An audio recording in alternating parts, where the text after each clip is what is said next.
add with it for time.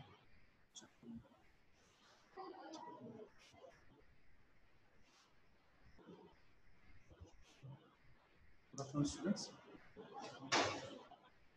Today we are going to see the basics of teeth arrangement. After a long time, we are going to see the teeth arrangement. There are basic certain rules which I have explained during the teeth arrangement. The same thing I am going to repeat. Okay? Just to revise. So, introduction. The complete dental procedures involves the replacement of all lost natural teeth and its associated structures. Okay? Arrangement of teeth should be in such a way that it should not hamper the tongue and the cheek outside and the aesthetic part in the for the anteriors. So, why do we need to provide a complete denture? Is to, first is to provide a mastication to the patient. Second, to provide the aesthetics. Okay, and to maintain the oral tissue musculature.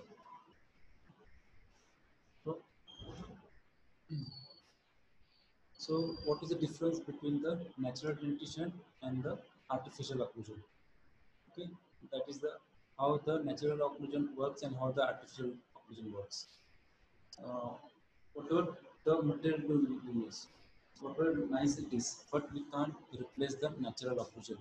Okay, there are certain points which they are differentiate as like the type of support. So the in natural dentition, the support what the uh, teeth get is from the root part.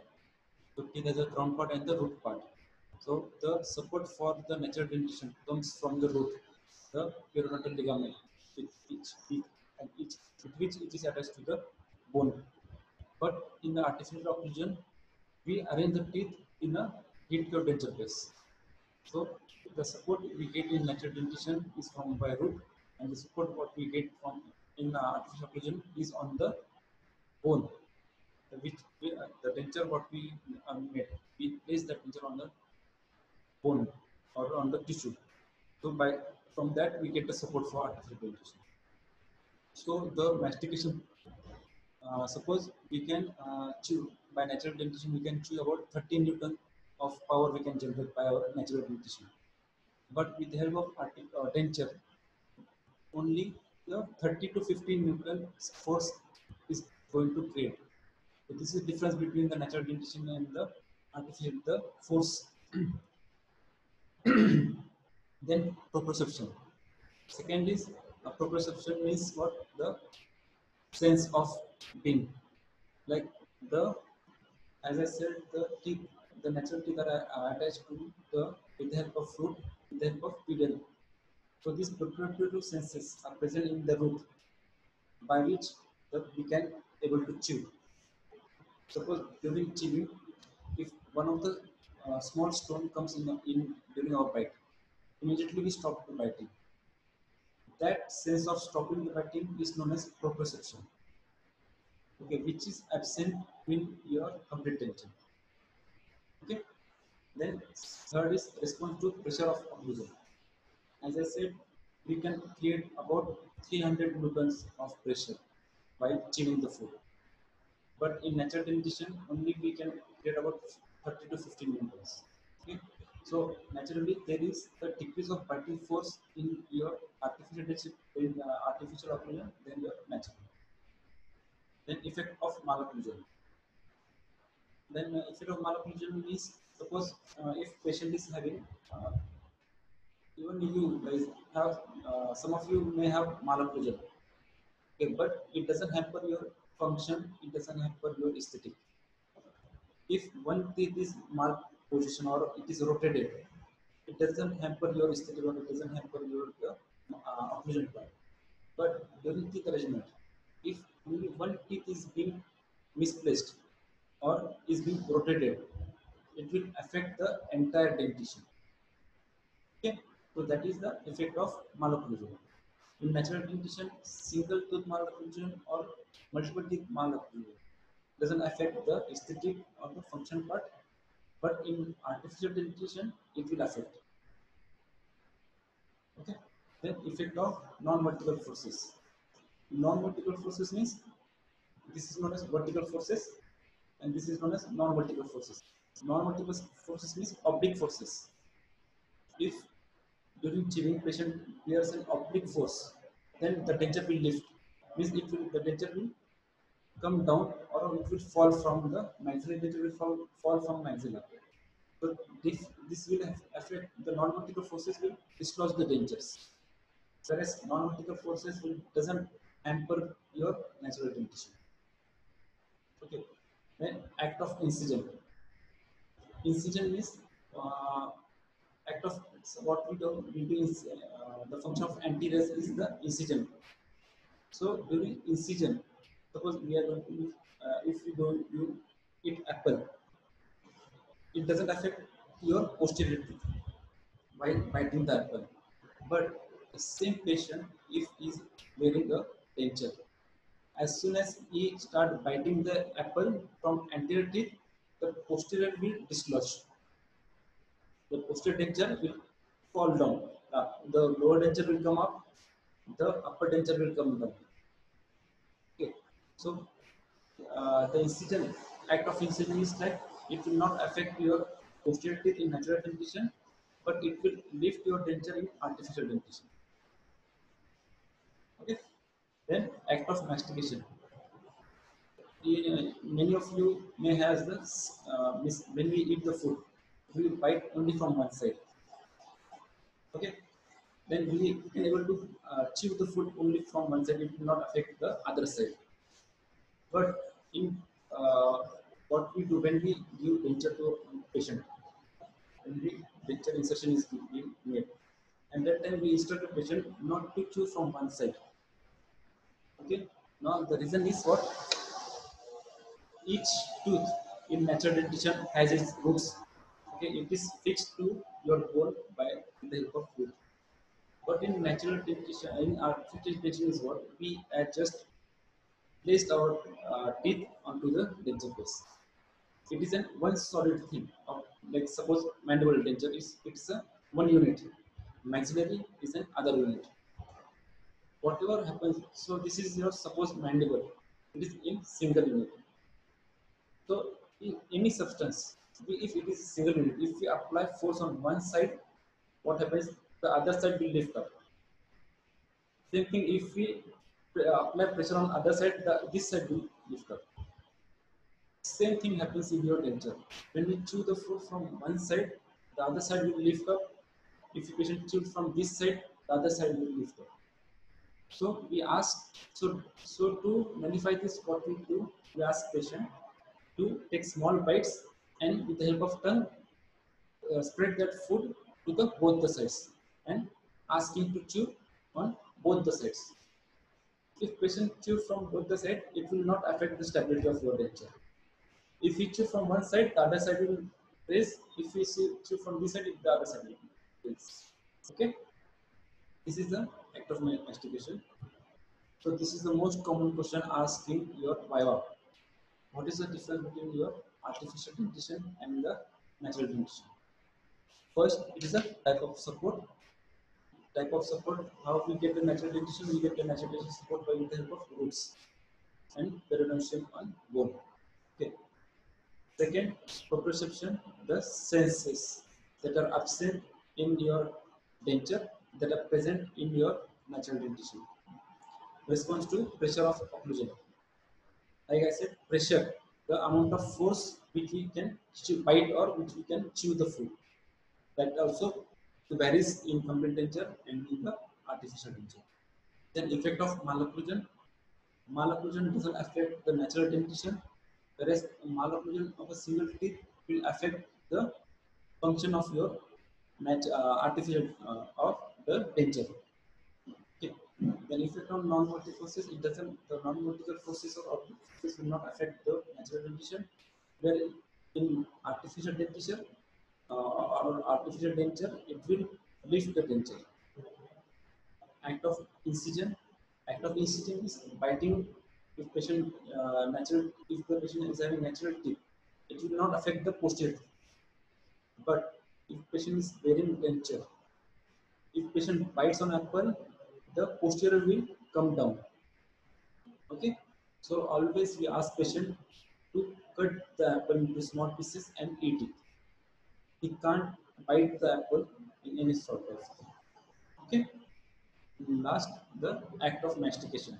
Okay, ask patient to spread the food with the help of tongue on both the side and chew at once on both the side. Okay, I hope you all are getting.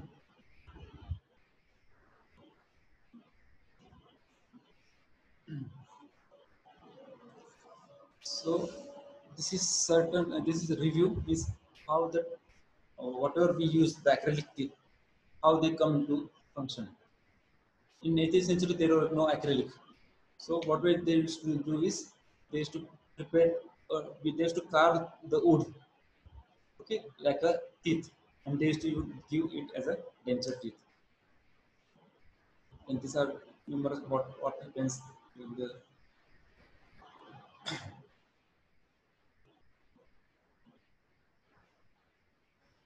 See, one more important thing is this. Said this the black triangle.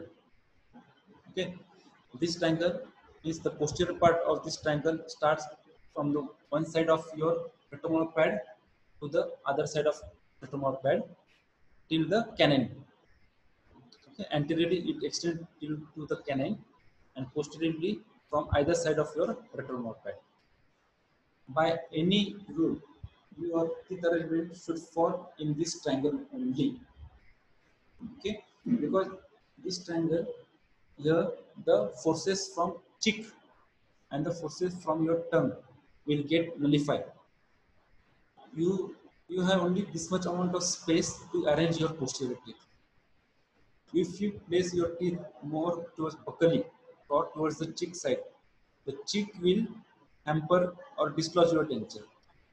If you place your teeth more lingually, the tongue will get into during biting or it will hamper your denture stability. So you have only scope of this triangle where you have to arrange your posterior teeth, where the posteriorly from one side of retromolar to other and anteriorly to the tip of the canine. This triangle is known as Pond's triangle. There are certain principles to be followed during the teeth arrangement for anteriors and for the posteriors. So we are going to see the first principle for arranging of anterior is the imaginary root of maxillary anterior teeth are expected to fall through the crest of the ridge. Means you all imagine your maxillary crest. Okay, the teeth arrangement तुम बोलते हो sir ये बहुत ज़्यादा बाहर हो गया sir क्या बहुत ज़्यादा अंदर हो गया so to arrange more buccally or more palatally this line is first line is most important your image suppose you arrange a teeth the imaginary root so you imagine your root of your that incisor this imaginary root should fall into the crest of your ridge if it falls then that position of your incisor is correct getting where to arrange your teeth it's towards more buccally or towards more palatally you are keep in mind the imaginary root should fall in on the crest of your ridge means the tip of your ridge there the root should fall into there that is the ideal position of your incisors. Okay. Second overjet and overbite overjet is what the horizontal overlap of the anteriors maxillary and mandibular anteriors means this thing the horizontal overlap how much the your mandibular are behind your anteriors this is known as horizontal overlap this is known as overjet and overbite means the vertical overlap okay how deep your lower incisor goes into the palatal part so the overjet should be 2 millimeter overbite should also be 2 millimeter your mandibular teeth should be placed 2 millimeter posterior to the mandibular maxillary anteriors and it should be 2 millimeter vertical to your maxillary anteriors okay First rule is imaginary root should fall on the crest of the ridge. Second is overhead and overheight. Third is arch form. Arch form is so the whatever cast we provide to you, it has a U-shaped arch. Okay, the teeth arrangement should be also be like a U shape. Right?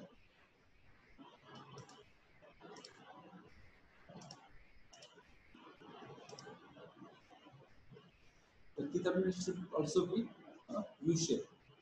Someone has a V-shaped arch, or someone has a square-shaped arch. There are three types of arches. One is V-shape, that one is the ideal one. Second is a square shape, okay, and third one is a V-shaped arch. Okay, so we provide ideal thing to you, that is the U-shaped arch. The third element should also be like a U. Okay, element of posterior teeth, as I said, it should fall into the Pons triangle. Okay, where the forces from cheek and forces from tongue gets nullified. Then orientation of plane of occlusion means whatever the cusp, the plane of occlusion means the tile relationship. We are going to discuss it later. We will explain each teeth, the tile relation, the occlusion plane of orientation in detail, and incisive of learning soft tissue reflection. Okay.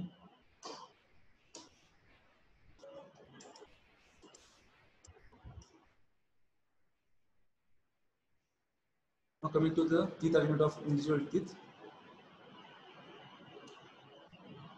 So how to arrange the maxillary central incisor? The we have divided the arrangement into this like lingual inclination, means how buccally and lingually.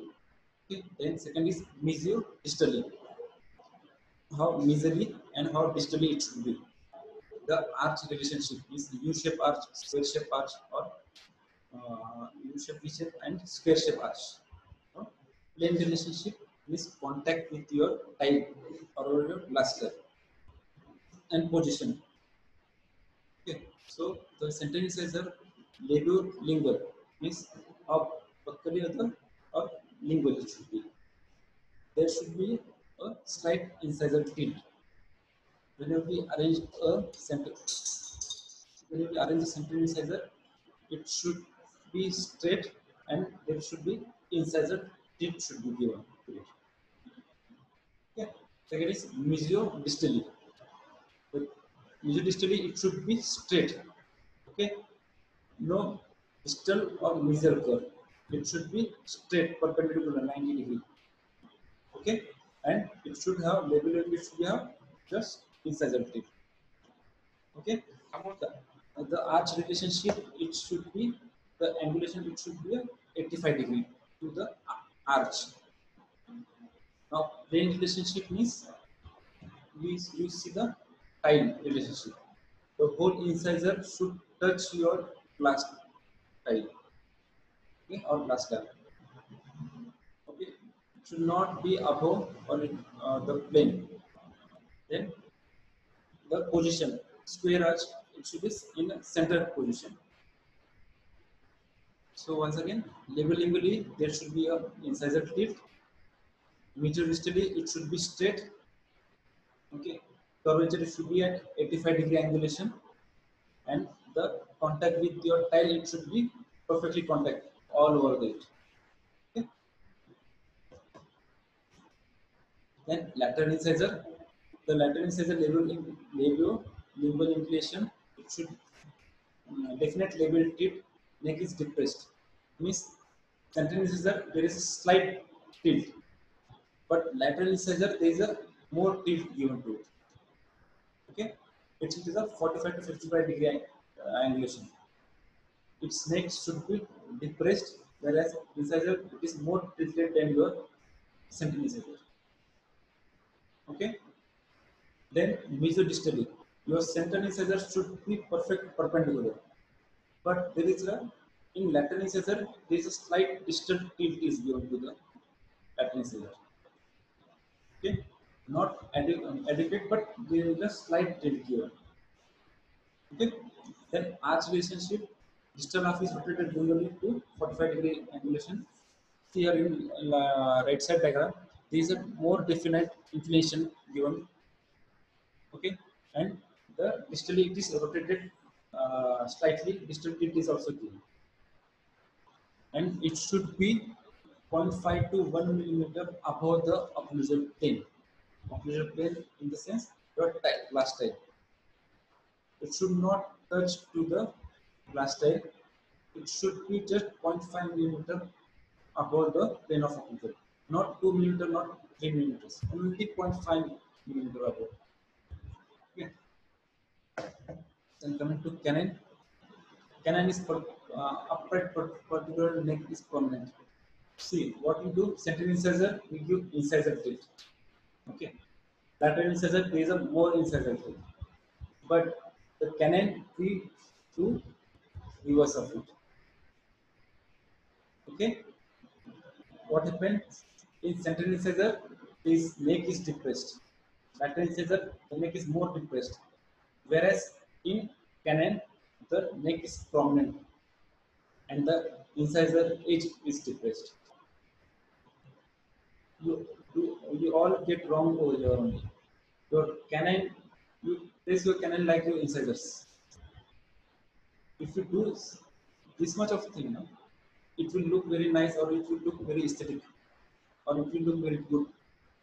This part, if you do neck prominent, the teeth element will be a masculine like aesthetic comes to the teeth element. Okay, so it should be perpendicular and next should be prominent because of your incisors. Okay, and mesodistal inclination it should be straight, no distal or no mesial teeth. It should be straight, and it should touch to the plane of occlusion. Okay.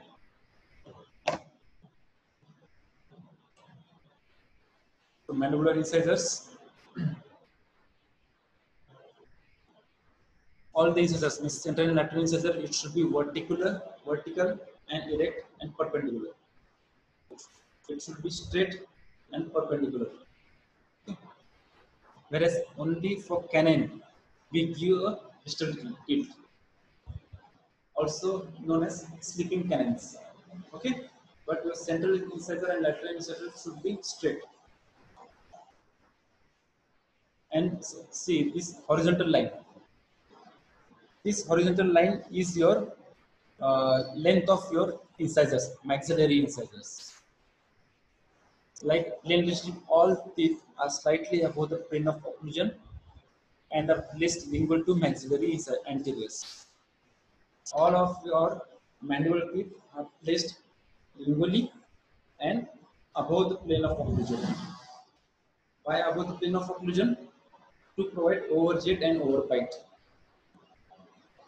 Getting? अपन ने क्या किया है central maxillary के waxing के हिसाब से अपन ने वो प्लेन बनाया. But for mandible, what we do, we take, we place incisors above the plane of occlusion. Means to get the overbite, that 2 millimeter of whatever we need overbite, that we have accomplished by placing the mandibular anterior teeth above the plane of occlusion. This horizontal blue line is the final length of your maxillary anteriors. This must be should be not seen by when you place your articular anteriors. Okay.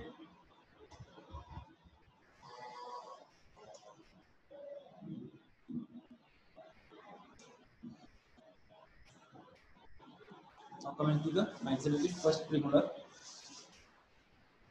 So as you all know, the mandibular first premolar. It should also now plane relationship is buccal crest contact the occlusion. Parallel crest should be 1 millimeter above. Okay, buccal crest of first premolar should be touched to the plane of occlusion, whereas parietal crest should be 1 millimeter above the plane. Okay, and then it should be straight and perpendicular and along the crest of along which For second premolar, both buccal as well as palatal cusp should touch to the plane of occlusal or to the glass slab. Third, for first molar, only the mesiopalatal cusp. Mesiopalatal means, suppose this is your molar, it has 1, 2, 3, 4 cusps. Okay, only the mesiopalatal. This is your mesial side, this is your distal side.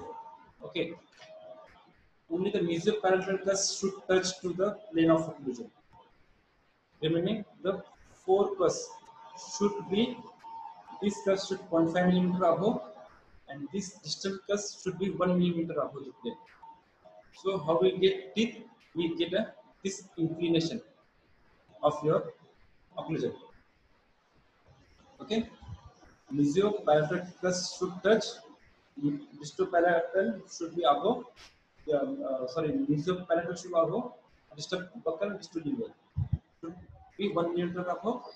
This should be 0.5 millimeter, and this mesiobuccal cusp should touch to the plane.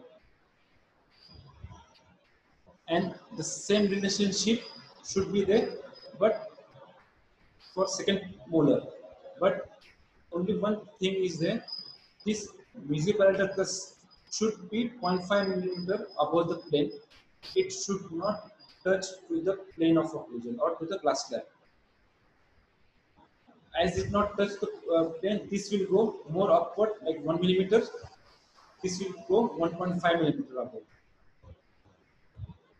Getting the difference between first molar and second molar is that the first molar mesiopalatal cusp will touch to the plane, remaining will be above the plane. Second molar mesiobuccal cusp will also, mesiopalatal cusp will also not touch to the plane. It will be above. The whole, then this whole assembly will get above. It will go from 1 mm to 1.5 mm. Okay. So central incisor, it should touch the plane completely. It should be vertical. Second, lateral incisor, sorry, lateral incisor, it should be 0.5 millimeter above the plane. Okay. Canine, it should also be straight, perpendicular, and it should also touch the plane.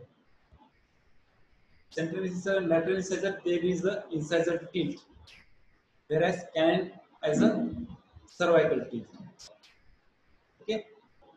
First premolar, maxillary first premolar, the buccal cusp should touch, whereas the palatal cusp should be 1 millimeter above the plane.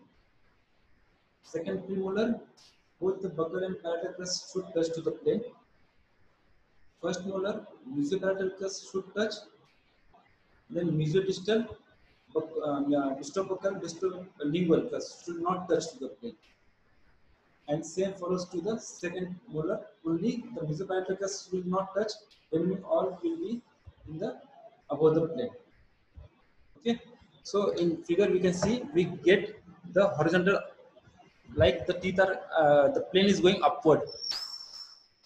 Okay, see that the two difference between the first molar and the second molar.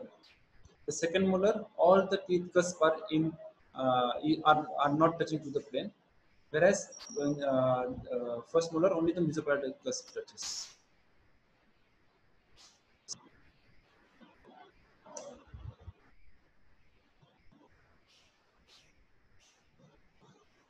See, this is how it should look. The cusp, okay, the canine relationship, okay, then the molar relationship and the premolar relationship.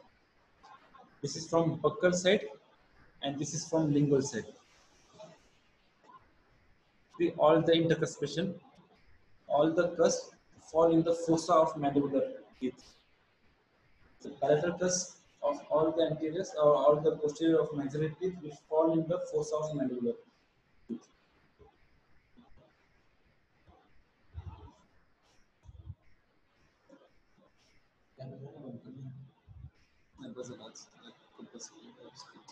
So remaining part we'll discuss in next lecture.